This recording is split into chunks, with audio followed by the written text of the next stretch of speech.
why they might experience their intuition as something that would make them vulnerable or awkward. Because it's usually out of left field, it's an idea. But if it's reasonable, like it's a blue sky outside, but your intuition, suddenly you feel like you should bring a jacket. Is that really going to hurt if you bring a jacket? Welcome back to the Own Your Awkward podcast. I'm your host, Andy Vargo, and every episode we get into what has made our guests vulnerable and how they've learned how to own their awkward in order to live their best life. Stay tuned so you can hear every awkward moment in today's show.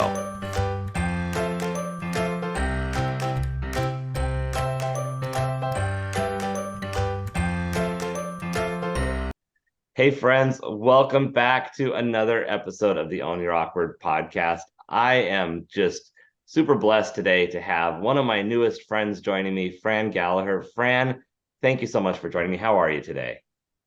Well, I'm feeling really awkward, and I think that's just perfect for your podcast, Andy.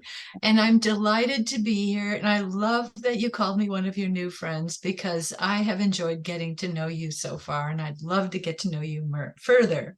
I agree. The feeling is mutual. Sometimes I feel like we meet people and you have the connection or you don't. And when you do, it just feels so good. So It does. and I know we're just getting started on the podcast, but it just to reiterate that feeling, it's like we got on. It's like, oh, we have to talk for 20 minutes before we can even get into the podcast because there's so much to share and connect on. Yes. So this is going to be a pleasure. Fran, I heard somebody do something the other day, and I loved this on a podcast, and I'm going to put you on the spot and make you be the first one I'm doing it with. But Good. instead of going through the rundown and be like, oh my God, this is all the things that Fran does, I'd love to hear you just say in a nutshell, who are you? What do you do? Tell the audience just a little bit about yourself.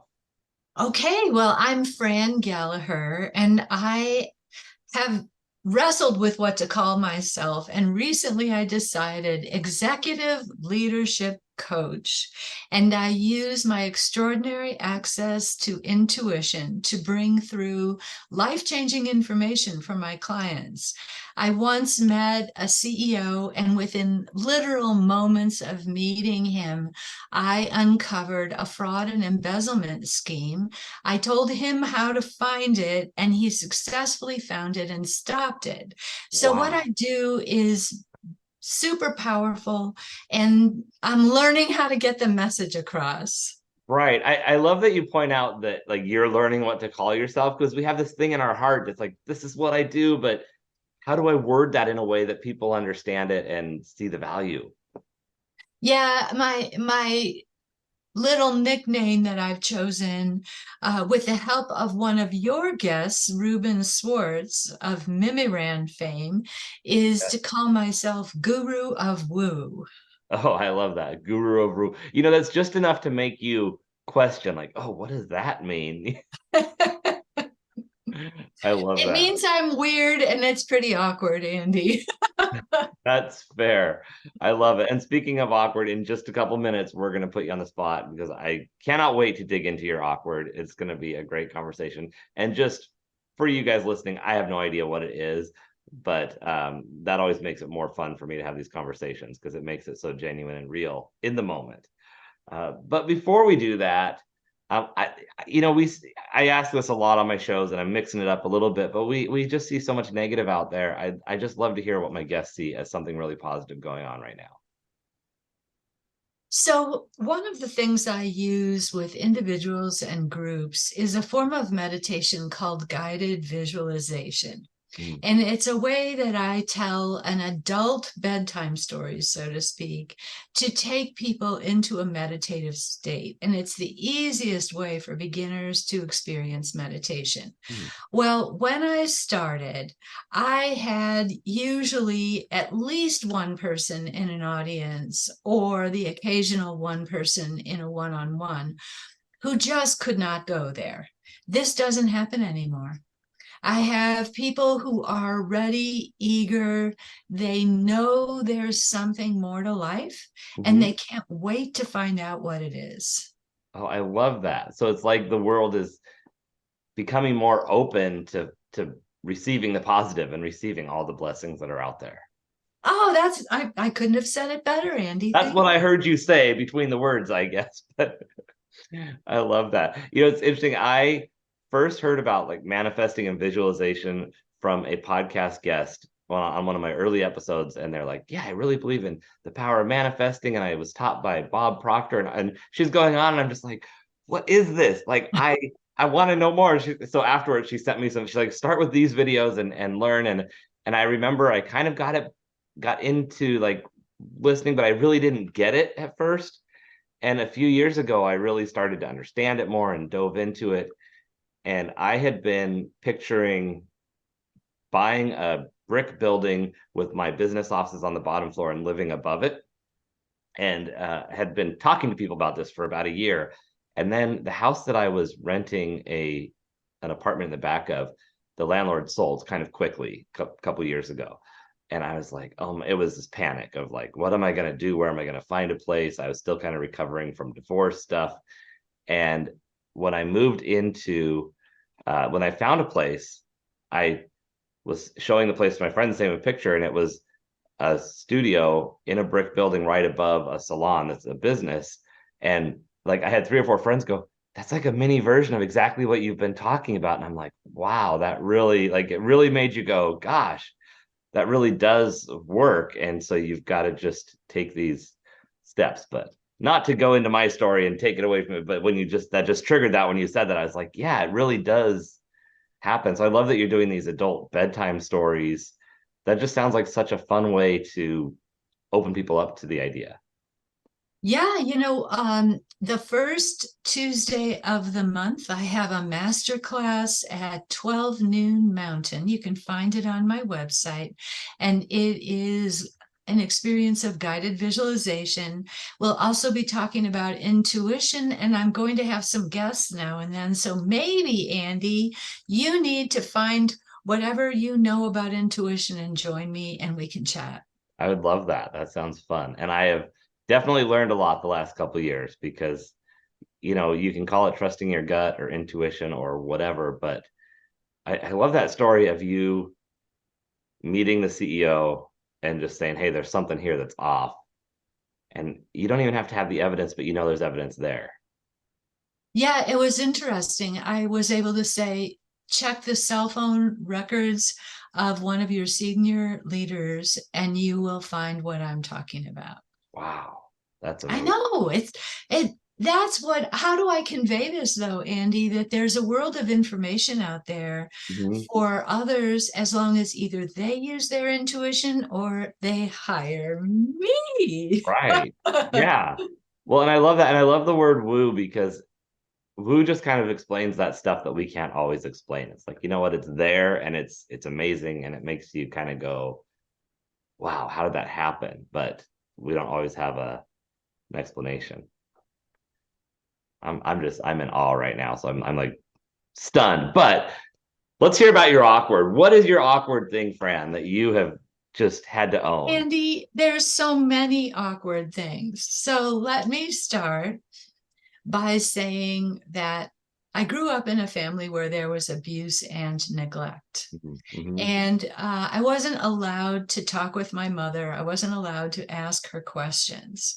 So, if you've ever raised a child or been around a child, they are a font of questions. Right. And how you make that stop, I do not know, but my mother did that to me. Mm, And so she put me and my next youngest brother, and we're two of seven, but she put us in a playroom for most of the day. She brought us out and fed us and put us back in the playroom. wow. So we had no adult or little adult interaction until dinner, which I'll get to in a moment. So there was a knight in armor who stood outside my bedroom who was non-physical. And I knew no one else could see this knight in armor. But the day that I figured out that no one else could see that, I do not remember.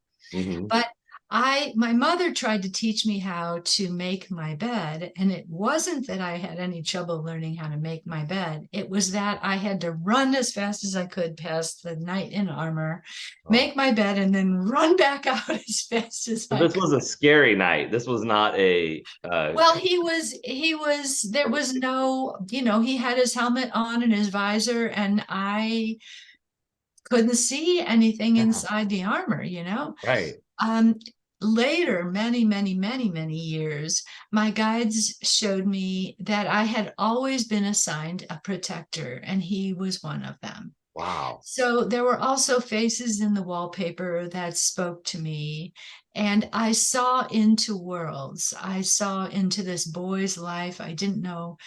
One day, my dad asked me, well, back to my dad. My dad conducted dinner conversation, Okay. and I'm a speaker, and my dad was the only kid he would not allow to make any mistakes in their speech was me. Oh, I wow. wasn't allowed to say or you know. Mhm. I wasn't allowed to add filler words or ramble. And so one time I spoke before a group, and this woman came up to me afterward, and she just had the stars in her eyes. And she said, I thought she was going to resonate with my message, right? Uh-huh. And she said, I watched the clock, and for 30 minutes, you never said, which is a Wow. really great compliment. But I wanted my message to come Right. across. Like, I'm glad that you caught my grammar. However, did you hear what I said? So my dad conducted dinner conversation, as I said, and we were all expected to say what happened in our room that day. It was kind of a joke that my dad had because my older siblings went to school. Oh, But when he turned to me, I would talk about these universes that I could see into and this boy's life that I could see into. And now what I make up is that this boy lived in a brick tenement in a city in the Northeast, and it might have been Baltimore. But of course, if you're inside the head of a young boy, mhm. you're not going to get the information. It's Right. like a bad screenplay, He's right? not giving If you the he address says, and the setting. what was that? He's not giving you the address and the setting. You're just seeing Right. through his eyes, right? Yeah. So my dad asked me what his name was. Well, how would I know his name if I'm in his head?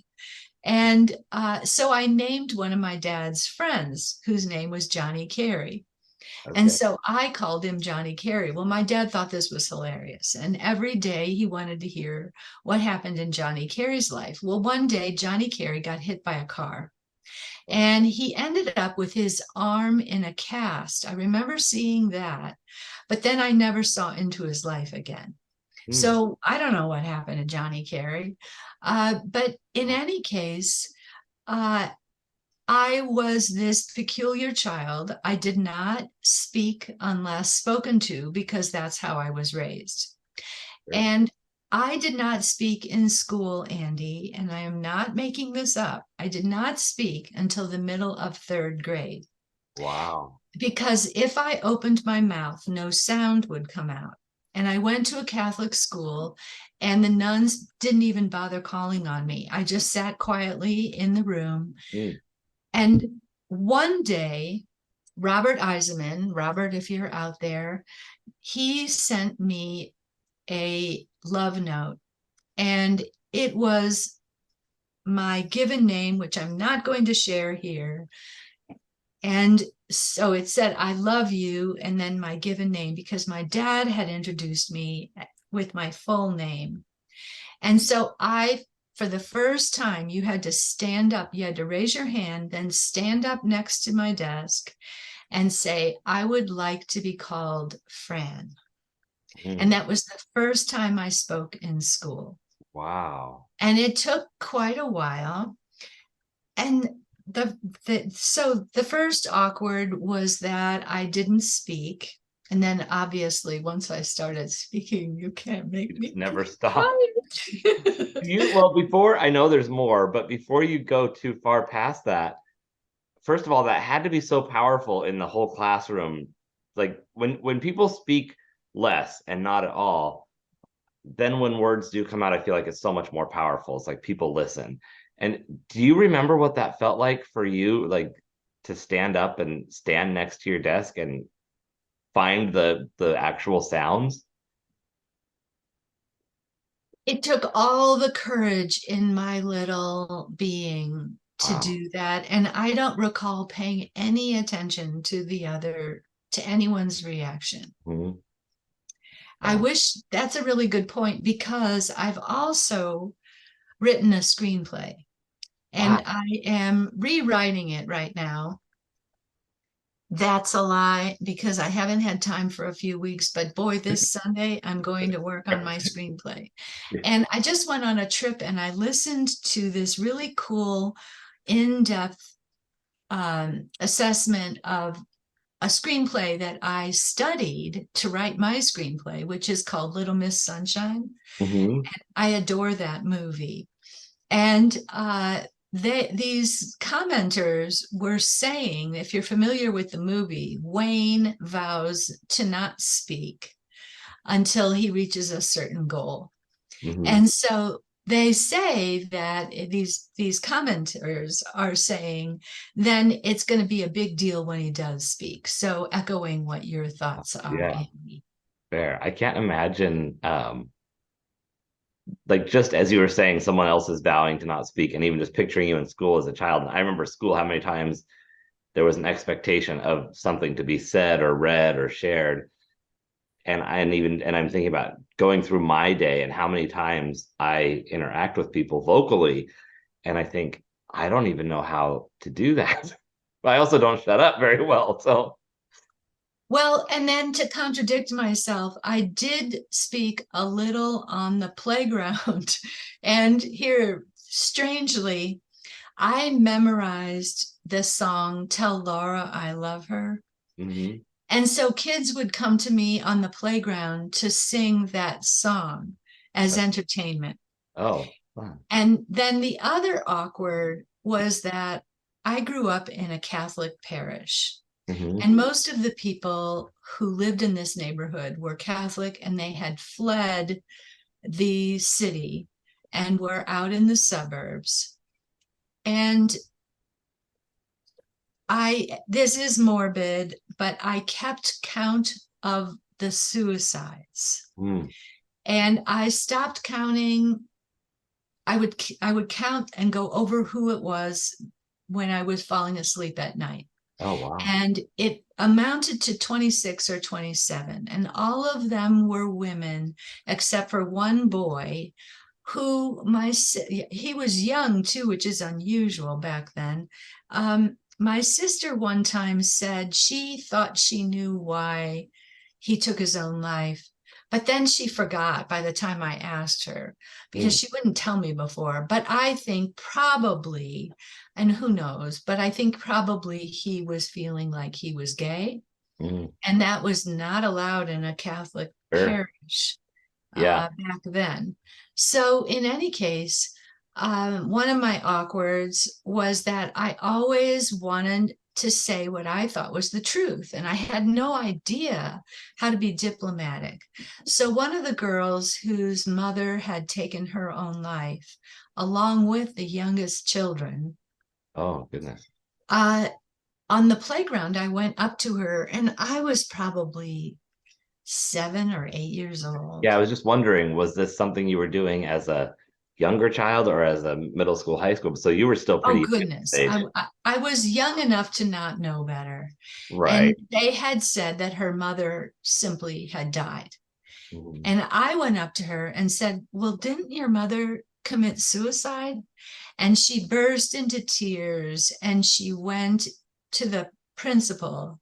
And I got called into the principal's office. And remember, within school, I didn't speak. Yeah. So I got yelled at for saying what I had said. And so the first awkward was that I couldn't speak at all. The second awkward was that if I spoke, I said the wrong Right. thing. It's almost like you were taught that speaking got you in trouble, like speaking was not the route to positive reinforcement. There you go. That's a really good point. On the other hand, again, another contradiction was that my mother would want me to speak sometimes to show off to people Mm. because I was smart and it made her look good. So it was these extremes. Yeah. So the next awkward was that, as if those weren't enough, the next off word was physical. So I was raised, we did not have enough food. And this is middle class America. But my sister's theory is that my mother learned how to cook for four people and she never changed it. Oh, And when she ended up with seven children, I just remember being hungry all the time. But wow. I didn't know I was hungry because it was such a constant. Hmm. And I watched the movie Breaking Dawn by Werner Herzog. It's Hmm. a fantastic Not seen film. that yet, but I'll It's check. about an American pilot named Dieter Dengler.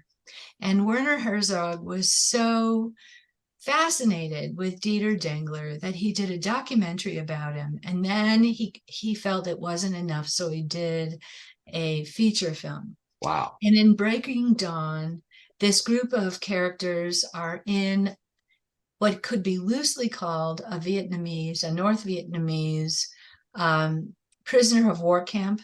All Okay. it is a thrown together fence and huts and guards and Yeah. guns and not much food. And so these characters are sitting there every day and they have a fantasy refrigerator. And Mm, they each get to take turns stocking the refrigerator with the food and drinks they would like to have when they get out because they're starving to death. yeah. And the actors, Christian Bale, and I forgot the other one who's a famous and amazing actor, and then Steve something, and then Werner Herzog, they all lost 30 pounds or more to play this role. So Wow. they literally looked Yeah. That emaciated. starve themselves. Yeah. And I was just dumbfounded because what we would do, and as kids, if we slept out on this sun porch, one person, we'd all be awake because we were hungry. And Hmm. one person would say, you know what would be really good right now? A hamburger. And somebody else would say, with French fries. And somebody else would say, and chocolate cake. And so we would have our imaginary dinners. Well, out in the world, people would eat casually, like a kid would come out of their house eating an oatmeal cookie, Hmm. and I would be absolutely fixated on that cookie. And Yeah. the idea of being casual about food, that's all I wanted. And I would stuff food in my pants and eat on the side of the house and just, I'd steal a popcorn tart and just shove it in my mouth. It was terrible. And so but the problem that I didn't understand until I was older is that if you are malnourished and you eat rich food, you will become very ill. So to me, the best and worst thing that could happen to me is being invited to a birthday party. If Oh, I was invited to a birthday party, it meant I was at least slightly popular, but I would go home sick as a dog and I'd be terribly embarrassed wow. because I would just be doubled over because I couldn't eat that. Yeah. And once in a while, my mom would make lasagna. Well, it took me years to not look at lasagna and feel sick because if I ate lasagna, it's too rich, I would get sick. Wow. Yeah. And the list goes on. So I just grew, and then my mother was very, um, I believe she was depressed. I believe she was mentally ill. And we could go on and on about this part, Andy, but the short version is that she did what I think is a version of Munchausen syndrome by proxy, Mm, not where she gave me anything to make me sick, but I would come home from school and she would say, today we are going to find out what's wrong with you. mm, And she would take me to various doctors. And I remember one doctor sat me down in his office by myself. My mother wasn't in the office. No one would do these things now. right. Yeah. And he said, some people are racehorses and some people are workhorses. You are a racehorse, so you need to take thyroid medication. Mm, So he gave me a Yeah. prescription for thyroid medication. My mother filled it, and I read everything I could get my hands on. Oh, that's And good. so I read that if you take thyroid medication when you don't need it, you will shut your own thyroid down Oh, and wow. you will have to take thyroid medication for the rest of your life. So I flushed it down the toilet. Don't do that, you guys. It goes into the water supply, and your entire community will now be on thyroid medication. Fair. Yeah. But But I didn't as know a that. kid and at that time, you wouldn't, yeah, wouldn't have maybe known that. But And my mother never followed up. She never asked me if I was taking it. mm, Uh, and then uh, another awkward was I went, starting around age 8, I would go to my mother if I had a headache or I had growing pains because I was growing tall pretty quickly. And my mother said, go in my jewelry drawer and get a little blue pill. So in her jewelry drawer, scattered among the velvet compartments, were these little blue pills. So I took a little blue pill, and I don't remember much other than I didn't like how it made me feel. And by the time I was about 13, I had quickly stopped asking her if I had a headache or had anything wrong with me. But I went to the library more and more to find refuge. And mhm. I discovered a book called The Physician's Desk Reference, the PDR. And Oh, in it, you could look up a picture of a pill and find out what it was. wow. Well, the pill was Valium. Oh my goodness. I realized that you don't give 8-year-olds Valium. Right. So it goes on from there, Andy. But Well, I had a really mixed up, can I say the F word? yeah, definitely. Go. A fucked up childhood. Yeah, I mean, if that applies, that applies. And it definitely, and the things that you just shared, I mean, it's amazing to see where you're at today and what you're doing. But to hear what you were going through and the ownership you were taking as such a small child on researching and reading, I mean, you're talking about these things as if you were in your early adulthood, Googling symptoms and how they're going to affect you, and yet you're a child. And this is before a time where you even had access to the internet, and you're having to get a hold of the book. And I don't know about you, but when I was younger, librarians wouldn't necessarily let a child have free reign of sections of the library. So if they felt like it wasn't appropriate, you might not even be able to get to the book. Oh, that's a good point. I guess I was invisible because I didn't talk very much. Hmm. Okay. And and I was smart. And I don't know if maybe if somebody noticed I was looking at the PDR, they blessed it. You know, how many 13-year-olds are looking at the PDR? Right. Yeah. Now, one thing I'm really curious about, and just take it another direction if you don't want to go there, but as a child, at what point do you think you realized that maybe your mom didn't have your best interest at heart, or that it was like you had to be your own advocate? Was there a point where you said, this, I now know that I can't rely on her for my Yes, well-being? yes. I think when I figured out what Valium was, Okay. and I think that the movie Dancing as Fast as I Can came out, Mhm. and Valley of the Dolls, they were addicted to Valium. I don't know if I had a slight sense that my mother must have had an addiction, but it was slight. But Mhm. here's the other problem. Because I was so intuitive, I grew up thinking I was stupid Mhm. because I didn't think like other people thought. And I have a vague memory of knowing the answer to uh, division problems, long division problems on the blackboard. And I was in a Catholic school, and the nuns said you had to show your work. So Yeah. I wonder, I don't know, but I wonder if I knew the answers. But Mhm. since I couldn't show my work, they thought I was cheating and looking at the other kids' papers. Right. I think that what you just said was so important. I want you to say it again.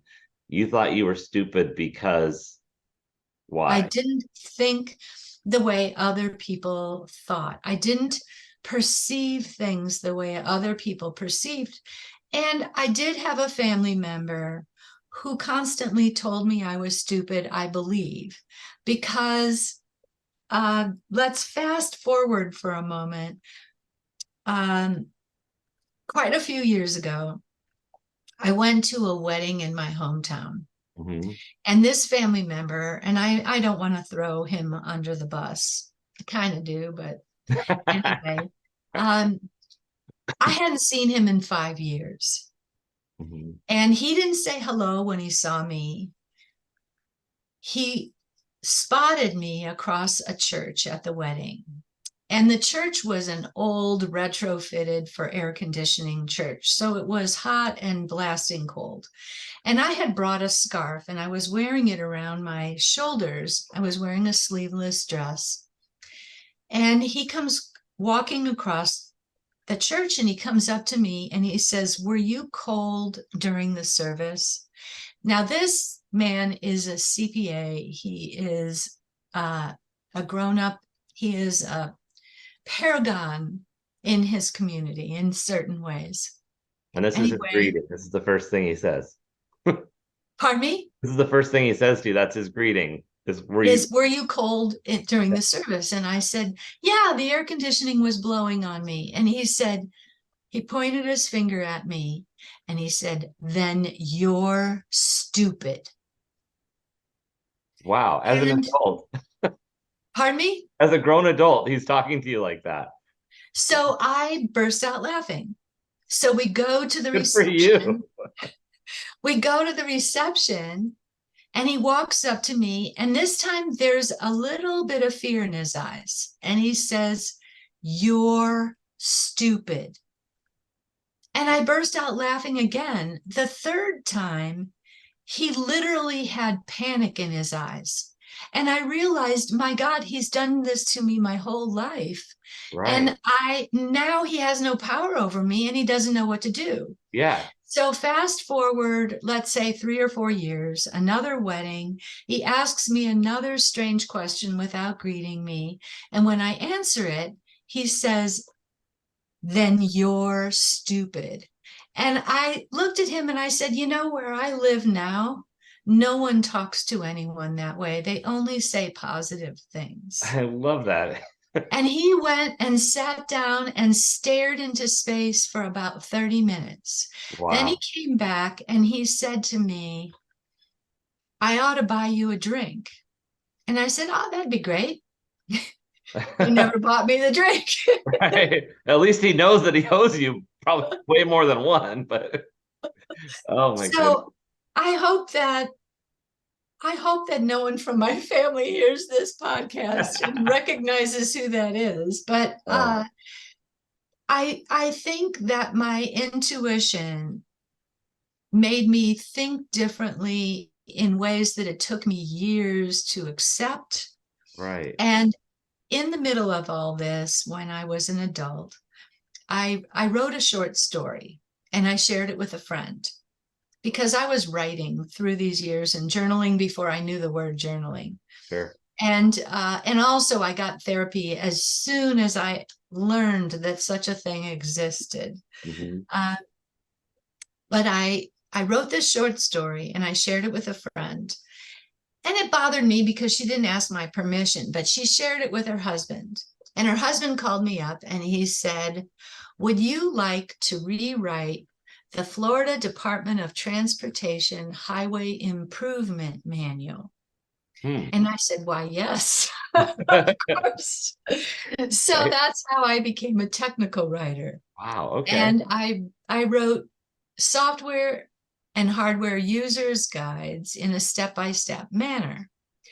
And backing up, when I was a kid, because of my mother's cruelty, and this is only the beginning, what I shared with you and your listeners, Sure. uh, I decided that if I could just not have feelings and only be logical, that I would be able to manage life. You'd be safe. Yes. So by the time I was um, in my 20s, I was bereft. I had no inner resources because ignoring my feelings wasn't working. Right. And I had already been through 3.5 years of therapy, 2 times a week, that I completely structured my life around. I became a restaurant server because I thought that no one would know I was going to a therapist. You're not having to leave a day job to go to an appointment or anything. Yes. Yeah, that makes sense. And by this All the time, logic. I had a child, and I was convinced that if anyone knew what a messed up person I was, they would take my child away. Yeah. And seeing a therapist back then would have been testimony that I Right. was messed up. Yeah, because there used to be so much of a stigma, and I think depending on who you talk to, sometimes people still don't aren't as accepting as they are, but it's way better now. Like I openly talk all the time about like, oh, 2 weeks till therapy, it's right on schedule. It's like I look at it as like it's keeping my mental health on retainer. Like I don't always, sometimes I go to the appointment, it's like, I don't know what to talk about today, but it's keeping that communication and relationship open for the days where it's like, I don't know where to start today because there's so much. Right, right. And then we have someone to bounce our ideas against, because in my childhood, I had no options about talking to anyone. Yeah. I was Yeah. completely siloed. Mhm. So it took those 3.5 years to realize that what was going on in my family was abuse and Yeah. neglect. Yeah. And then I started venturing into the spiritual. Luckily, I had had a mentor since the age of 13, Mm. Mary Gall, and she taught me many things. I had this long hair that I didn't know what to do with. I had braces and thick glasses. And she said to me one day, "Darling, once you have taken a second lover, you need to learn to call all of them darling." So That sounds like something out of a 1920s movie. I just love that. so I was nowhere near taking a first lover. Uh, And her house smelled of oil paint, and she moved like a dancer. And she was in the suburban Midwest, like this jewel. But she taught me certain things about metaphysics and spirituality that I tried my best to ignore. It didn't go along with my plan to be logical, right? right. So, but when in my mid 20s, I found there was a branch of the metaphysical school she was involved in here in Denver, where I live now. And I started opening the door to metaphysics, intuition, past lives, spirituality, Right. and that made me whole. Hmm. So, what I have, and with a lot more therapy and spiritual teachers and lots of money out the door, let me tell you. Right. It's an So, investment. what I have done, pardon me? It's an investment in time and money, for sure. So, I was doing a group who I was teaching spiritual concepts to. And the group lasted for about a year and a half. And one of the young men came back to me a year later and said, "My dad and I have created an institute." I didn't know you could do that. And Mhm. he said, "We have created something called the Program in Intuition. And would you be a faculty member for it?" So it was a program designed, it was a high-end program designed to teach physicians and business leaders intuition. And I also taught meditation as part of it. And it began to show me that I could teach these concepts in a step-by-step way, Hmm. just as I had, like when I one time wrote directions for a demo, Mhm. a software demo. And the head of marketing came to me and said, I just got off the phone with a woman who was crying because she was so grateful that she could understand the directions. Wow. And I wrote clear directions. You guys, the stuff you can't understand, I did not write that. So, Well, what I love about this idea though is I hear about people being intuitive, and you always hear it as a trait that either you have or you don't have, or you oh have goodness, to no. think of. But to hear that you can actually teach someone to hone in on it and develop it, that's eye-opening to me. Oh, good. Well, you should take my program. It starts October 31st. It's called Shine, the Intuition Program for Unconventional Leaders. And Andy, I'm sorry, honey, but you match that description as Well, unconventional leader. well, thank you. I to me that's a compliment. I love being. I mean, the whole awkward thing. It's like I love being a step outside of the regular route of Oh, things. I know you do. Yeah. And that's, I guess that was kind of my next question. So this is a perfect time, is that you've had this life, you've had all these awkward things, you've had all this stuff. And that's one of my big things with owning your awkward, is that when you really own it, it's not just getting over it, but it's you take it and you make it, now it's your superpower. So what are you doing with it? You're doing this teaching, like how is this now taking you like helping you live your life and run your business and all this stuff? Well, just to finish about the program in Yeah. intuition, it came from the Kaiser Institute. And this is not the famous Kaisers, but they never mind being mistaken for them. Okay. And the late Leland Kaiser was the head of it, and he called himself a healthcare futurist. Hmm. So he consulted to the VA, to hospital systems, because they needed to know, should they be building inpatient facilities, outpatient facilities, what should they be doing? Because we're talking about a 25-year ROI, right? Oh, yeah. So I taught the head of the VA, the head of Anthem Blue Cross Blue Shield, Wow. the interim head of the Centers for Disease Control, on and on and on. And I did that for, again, time is not my forte, so either 8 or 9 years. And people joined my business. They chose me as a coach because I was the only one who was woo woo and could behave themselves in the corporate world. Right. So all that was great until the 2008, 2009 recession. And those companies closed their doors to outsourcing.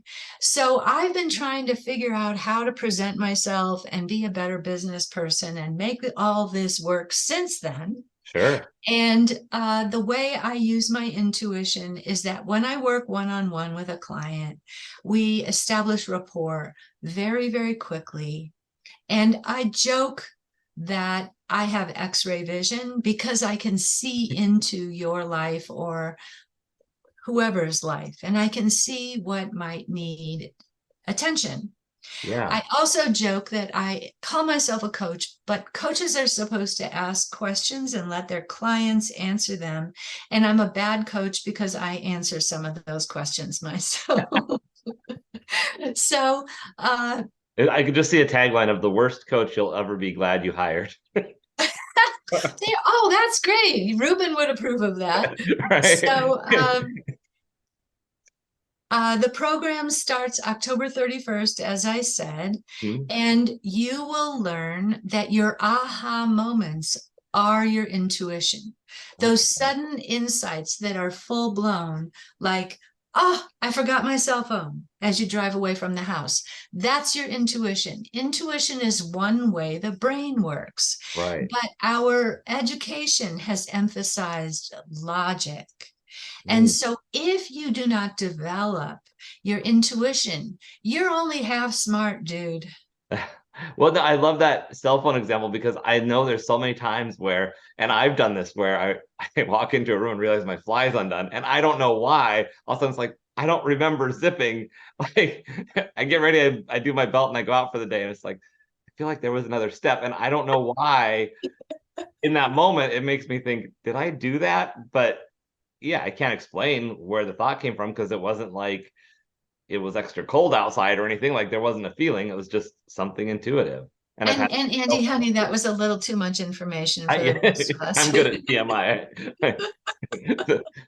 That's fair. And that's the, I call the own your awkward, the accidental brilliance of my brand, that if I ever fumble or do something, it's like, well, that's what we're here for. I love it. Like it Uh, wasn't I by had design, but it works out. I had a marvelous yoga teacher named Janine Armstrong, and she would always say, there are no interruptions in yoga. And Mhm. she never pitched a fit because the UPS guy walked in or somebody's dad showed up or whatever. I love that. There are no interruptions in life. They are meaningful and we can handle them with grace. And if you can't handle them with grace, then go home. Right. Yeah. And that's such a good perspective because yes, you're trying to have this zone meditative moment, but if you are going to overreact because something quote unquote interrupts, then are you really in a relaxed state? And are you actually living the Yeah. principles of either yoga or meditation or Yeah. spirituality or Christianity or whatever the heck you got going on? Right. So you have this class that you have on starting October 31st, you said it's called Shine. It's called Shine, the I love program in it. intuition for unconventional Now, leaders. do I have to fly to Denver to take this class or is You it do not. I'm so glad you asked. It's an online program and excellent? it requires about an hour a week of your time. I'm sorry, 2 hours a Okay. week of your time. So it's going to be an hour class time online with me, and then a half an hour that I ask you to use to meet with your cohort, a person a week, so Okay. that you guys can practice exercises that I'll give you. Mhm. And then about a half an hour of you doing a few things on your own, like meditating. Right. So I'll give you simple, easy meditations. And just so your listeners know, starting with 3 minutes is fantastic. One time I had a woman come up to me and say, I want to tell you that I'm not capable of meditating. My brain doesn't work that way. And I said, oh, really? I said, well, how long are you attempting to meditate? She said, 1 hour. Well, Oh, that is absolutely a horrible, cruel thing to do to yourself if you don't fair. know how to meditate, to Right. attempt an hour. Don't do Yeah. that. 3 minutes, 1 minute, 5 minutes, and you can build up. You don't have to be an Olympic meditator. Right. No, that's a perfect example. I had a guest on one time. It was like my second episode, and he was talking about how, we beat ourselves up when we fail at something, when we're not successful the first time. I don't like to use the word fail too much because I just see it as part of the process. But like when we're not making something happen, he says, but that's ridiculous. You're never going to be good the first time. You have to practice. He's like, and his analogy was, you watch a toddler learning how to walk and you don't look at them and go, oh my God, you fell down. You're such a failure. You're never going to walk. Never try again. It's like, no, we see them and we know, isn't this adorable? This is part of the process. They made it 4 steps this time. And next time, maybe they'll make it all the way across the room or 8 steps, Oh, that's beautiful. but I do want to tell your listeners that I use my intuition every day in my not very great coaching that I provide my clients with one on one. And then I have a free intuition incubator the second and fourth Tuesdays of the month at noon Mountain Online. And Andy, you're going to be one of my guests, I'm and we're looking going forward to to it. talk about how awkward you might find practicing your intuition at first. I love And it. it's a chance to experience intuition in a safe environment. And Mhm. my last offer is Fridays at noon. I have a noon mountain time. I have a free online networking mixer that has the theme of intuition. And I'm going to play around with a few simple exercises and put people into breakout rooms to practice with one another. And everybody gets a chance to do their 30-second elevator pitch, or if it goes a little longer, fine. I love that. Now, we have links to all this and to all of Fran's stuff right here in the description. So you can go back as soon as we finish listening, click on everything really easy. But Fran, what are the best places for people to find you if people are just really good at listening and remembering stuff, or they're doing chores in the kitchen and want to jot it down? Where's the best place for people to find you and support you online? Well, my website is reallyflourish.com. And if you are a spelling bee champion, you know that flourish has a U in it. And the other thing is I'm going to use the word star in quotation marks. I'm a TikTok star. I So love that. I'm on TikTok and I'm on YouTube, and there will be some new things on YouTube soon. Uh, and I'm on all the social media platforms. Some of them I give more attention to than others, I That's have to fair. admit. LinkedIn, I'm Fran Gallaher. TikTok, I'm Fran Gallaher. YouTube, I'm Fran Gallaher.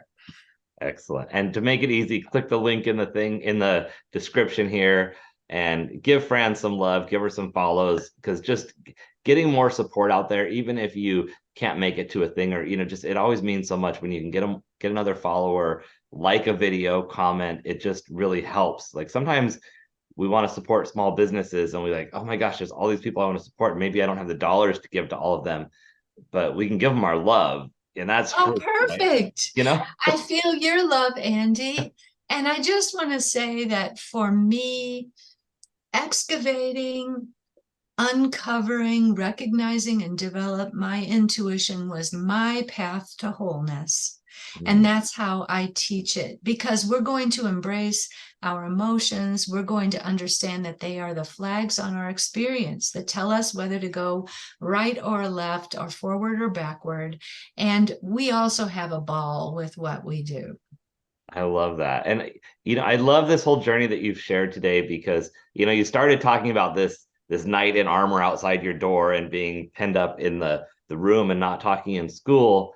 And I'm thinking, I this is so personal and important that you're sharing this story, and to think about, to go from not speaking, being in this quiet, abusive place in life, and to see what you're doing now. I mean, to me, that's the epitome of owning your awkward and of really shining in the world. And it's so important for people to see and hear this stuff, because it's too easy to say that's great for them, but I'm not that person, or some Right. these struggles or this past. And that's the whole point, is that everybody has stuff. Right. And I don't have the vision that I had when I was a child. I Mhm. saw just as clearly as looking at a chair in a room the knight in armor. I saw Yeah. into worlds the same way. My vision is not as developed as it was. I've spent most of my life trying to get back to 3-year-old me, right? Right. Well, I still want to know what happened to Johnny Carey, I don't know. I don't really know what happened to Johnny Carey. but maybe another character stepped in and you got through what you needed to in that part. That was the end of that book, I guess. But yeah. Can I tell one more story? Yes, go for it. Uh, One time I had this grandma come to me, and she was literally a grandma because she came to me with her grandson. It was an open house event, and I gave her a little reading. That's what I used to do, is intuitive readings. I Mhm. prefer coaching now. But she came back to me, and while I was working with her, and she was dressed like a grandma, a denim ankle length skirt with white socks and Birkenstocks, Mhm. her hair in a bun, silver rimmed glasses. And one of my guides came in and was tormenting me and teasing me because this particular guide appears gay and flamboyant and charmingly obnoxious. Uh-huh. And so he's like in my face. And of course, this is a non-physical being, so nobody else can see this. Right. And he says, "Tell her to go ahead with the threesome." And I'm like, "No, And I she has am her not, grandkid. I am not going to say that." And by the way, she was here by herself, no Oh, grandson. gotcha. Okay. And so the guide just won't quit. So it finally dawns on me to say to her, "There's a guide here who is saying to me, tell her to go ahead with the threesome. And she said, oh, good. They've been asking me for months and they live in another state, so nobody's ever going to know. Thank you. Wow. That's amazing. Um such a good way and kind of a chicken way out of it, but it's true. It's the guy saying it. You're like, it's not me. And so that way you can kind of step out of that. Oh, it's Yes, funny. yes. I love that. And it just goes to show that you can't assume when you look at people and size them up, and then all of a sudden, we think this must be the life that they live, or this must be what would be acceptable to say.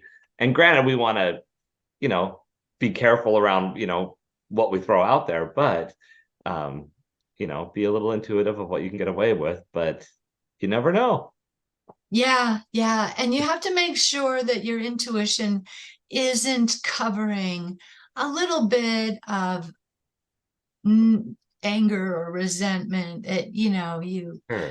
Uh, we have to be really in touch with ourselves, don't we, Andy? We do, and I think that I can see where there's a lot of room for practice and making sure that we're not putting too much of our own emotions or desires into what we're saying as intuition. It's like I want it to go this way, so am I would imagine at first there's little practice so you're not trying to say, well, that's my intuition, but really it's maybe just your desire, and maybe there's this gut feeling that's actually at odds with where you're trying to go in life sometimes. And I started out by being manipulative. When I was a kid, if my dad was asleep, I would go and whisper in his ear, "Buy Fran M&Ms." And it worked. I love that. That's awesome. Well, before we go, you've given us so much good stuff. I really appreciate it, and it's been fun and entertaining, and so inspiring for everybody. If you had just a simple piece of advice or a challenge you'd give people for this week on how they can own their awkward, step into their intuition, what would that be? Well, I'd have them first look at why they might experience their intuition as something that would make them vulnerable or awkward. Because it's usually out of left field, it's an idea.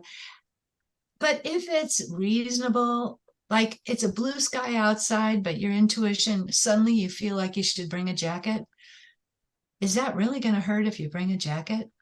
Yeah. Bring the jacket. Grab the umbrella. Make an extra lunch because it occurs to you that you might find somebody who doesn't have a lunch. And start experimenting in whatever feels safe and comfortable to you. Mhm. But understand that the intuition is the aha moment. It comes in full blown. It is not linear and sequential as logic is. Hmm. It is the sudden insight. And let it be pure. One of the things I teach in my program is that doubt is a hobby. If you want to spend your time doubting, it's a very wonderful separate hobby. And Hmm. it has nothing to do with that initial aha moment that you Right. had. Leave those aha moments alone and don't pick at them. Yeah, and I love that you call out the ability to find things where your intuition kicks in that aren't going to hurt anything if you do them, and if you don't do them, you might miss the benefit. Right.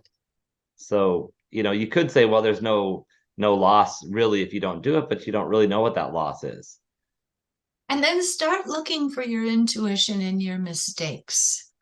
So you might mistakenly dress for a warmer day, and it turns out to be a warm day. Uh, Gotcha. look, look at the Yeah. mistakes that seem like you have gotten a little dreamy. We're not talking about a mistake based on the fact that ever since July you've been wearing clothes for warm weather. And so you continue to do that. Right. That may indeed be a true mistake. But let's say you're wondering what to wear, and there's this dreamy moment, and you say, I don't know why I did it, but I grabbed a jacket. And Hmm. it turned out to be better. Look for those little moments. We talk about Mr. Magoo and his he's not very alert or whatever. Mr. Magoo is probably highly intuitive. Yeah, life just works out for Mr. Magoo. Uh-huh. And it looks like it's on accident. Yes. I love that. That's such a good characterization. Yes. So be a little dreamy sometimes, even a teensy weensy bit. Hmm. I love that.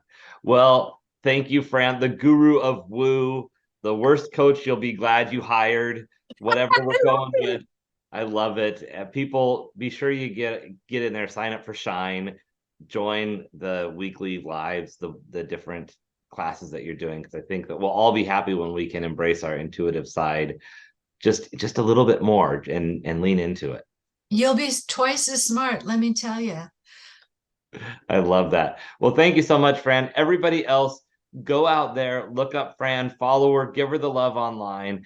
And of course, as always, own your awkward. Thank you, Mr. Awkward. I appreciate you. Thank you. Thank you so much for listening in for today's show. Be sure to visit awkwardcareer.com to continue your journey. And of course, please like, subscribe, and share with your friends so they can find their awkward side and learn how to own it.